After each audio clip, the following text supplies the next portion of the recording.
Hello, everyone, and welcome back to the European Research Showcase. My name is Sam Langford. I'm the coordinator for the Global Science Show, putting together this showcase over the 29th and 30th of September.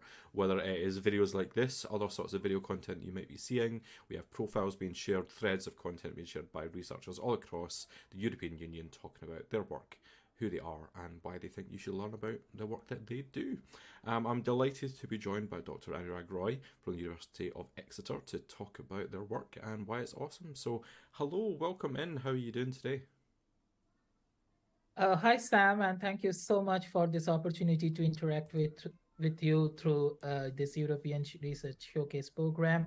I'm glad to be here. Thank you so much. And not bad, just as usual, normal working stuff. And yeah, doing well. Thank you. How are you? Yeah, I'm not too bad, thank you. Not too bad at all.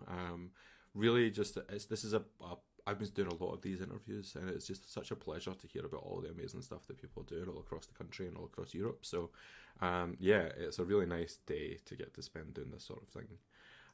The first thing I wanted to ask you was we've heard about who you are, but could you tell us a little bit more about what you do and the research you're working on?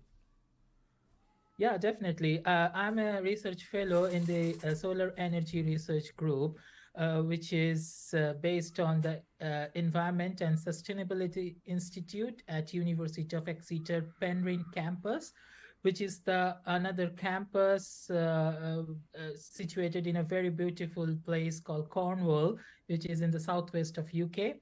And we have our main campus, we called it it's in the Streatham, which is in Exeter St Davies, which is situated at Devon.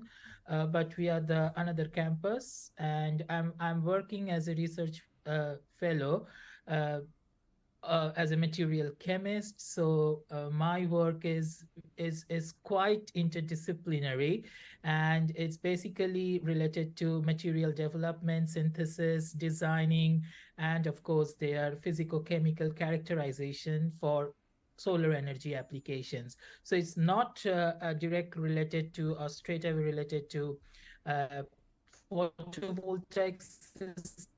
Beside photovoltaic, we are also working on smart window glazing system, photothermal, and photocatalytic system for hydrogen evaluation. So all these things are ongoing, and everything related to solars. And my part is to, as a material chemist, to design and develop some novel material which can, address all the climate change issues currently.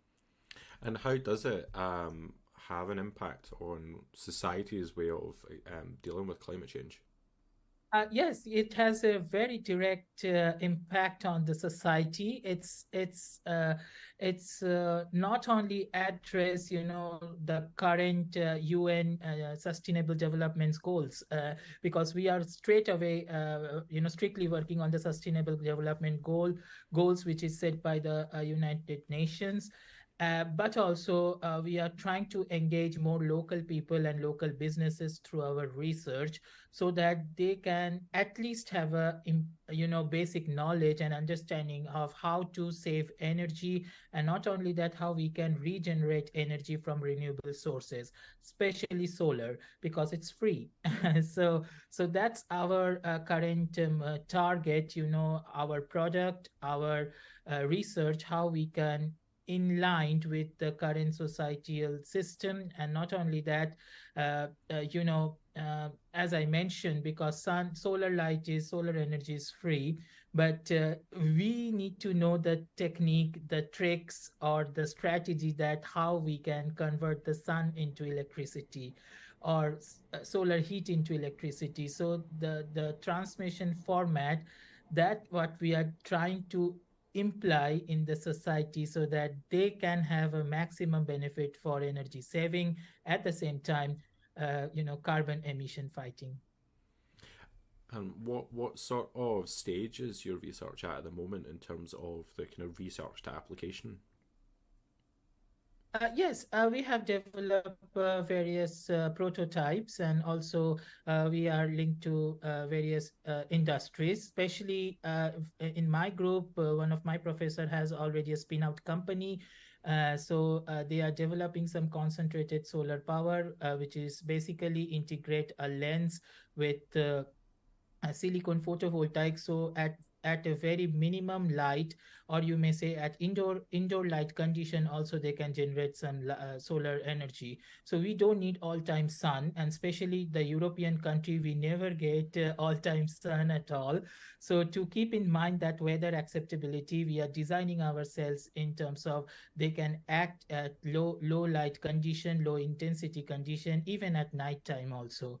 So there are some products already, and as I mentioned, the spin out company is working very well.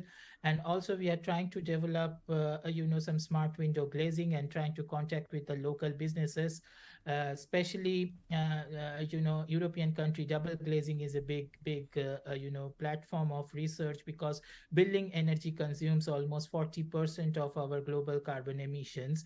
And I know nobody is taking care of this portion. Everybody is talking about the fuel transport and petrol, diesel, all those emission things. But at the same time, building energy is similarly responsible of a significant amount of carbon emissions. So we are trying to make sure that how we can develop a smart building with maximum energy savings with minimum maintenance. So that's our challenge. And yeah, so we are step by step, maybe slowly but steadily, we are going, and hopefully we will stand by something in near future. That's incredible. Again, that's the first I've heard of that low light operation, like kind of indoor light levels. That is fantastic. How do you end up in a line of work like this? What led you to this point in your career?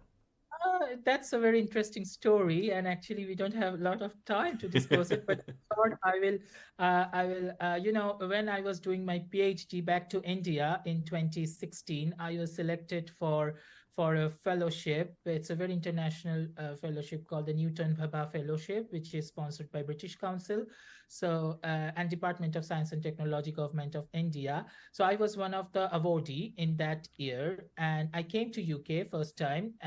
In the same university, and during that time I was working with my PhD thesis work, which is also related to dye sensitized solar cells stuff.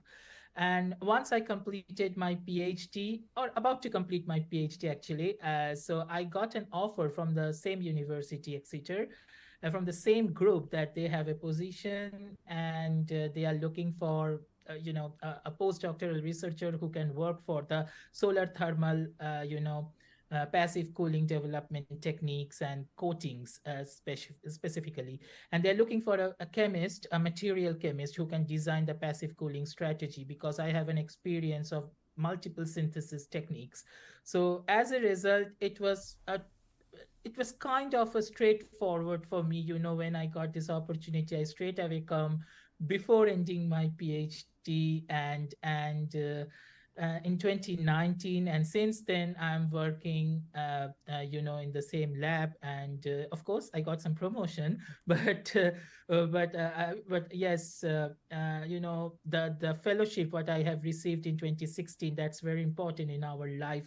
That has changed my view, the intensity of research, the aggression, whatever is the passion of further advanced research in this field. So all credits definitely goes to that fellowship, because that was the turning point, or you may say that act as a catalyst in my life, to make a decision. Okay, I should go for further study and pursue to stay in academia. It's always great when you can really pinpoint that trigger that leads to your life changing, really, and where the trajectory of it all goes. So now that you're in your current role, what does an average day look like? Is there an average day? It's yeah, there is an average day, definitely, and it's quite multi activity. I can't say that it's a 9 to 5 job, or similarly, it's a very a common paperwork kind of job, that I need to go, I need to turn on my laptop, or blah blah blah. I have to do many things at the same time and with the same productivity. So that's the target, and that's I'm always trying to develop day by day. And yeah, An average day is like that for me, and I have to take care of a lot of PhD students, their dissertation as well.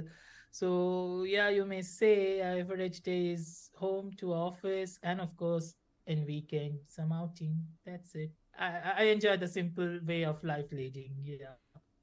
Well, that's great to hear.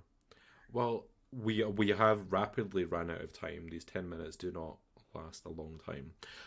The last thing I would just add on is where could people find out more about the work that you do and you as well? Is there anywhere that people could go to find out more?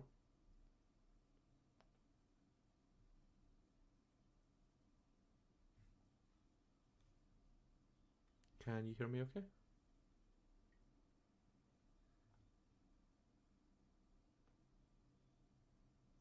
I may have lost you, Anurag.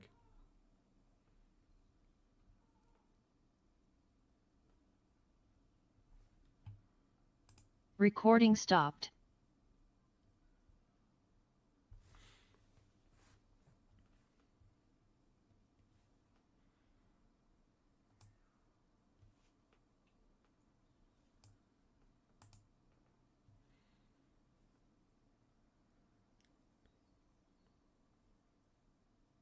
At this point in the recording, sadly, we lost Dr. Anurag Roy.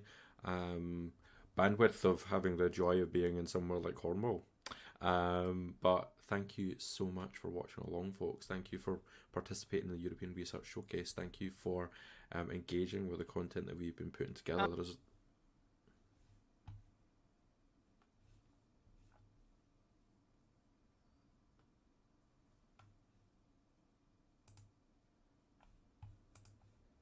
hello. Yeah. Hi, Sam. I'm sorry. It's okay. I think it was just your signal's dropped. I think your bandwidth is quite low. Yeah, I think there is some internet issue. I'm very sorry. That's okay. That's no problem. So yeah, the last question that I was going to ask before it dropped out was I'll start that again. And so we have rapidly run out of time. So the last thing I would want to ask is where can people find out more about the work that you do? Yes, of course. I'm available everywhere. I mean, in every social media. So please follow me as Anurag Roy. You can see my name in LinkedIn. I update all my work over there, or simply Google my name and just type University of Exeter. So it can straight away lead to my web page. So all the details of my work, publication, even blogs, what the blogs I'm working current, what the current research I'm working, I have a lot of blogs writing. So please have a look and feel free to connect me. I'm happy to do more inter collaboration, more interdisciplinary research, and happy to meet you all. Yeah. Fabulous. Well, thank you so much for coming to share your work with us today. Very much a bite-sized snippet behind the scenes, but all the same, thank you so much. Thank you, folks, Yeah. for watching along at home as well as part of the European Research Showcase. If you've been watching along as it's gone out, thank you. If you've been watching along after the fact as well, thank you so much. If you've got any questions for any of our researchers who are participating today, you can leave them below in the comments or above in the comments, depending on what platform you're watching along on. But otherwise, thank you so much and enjoy the rest of your day.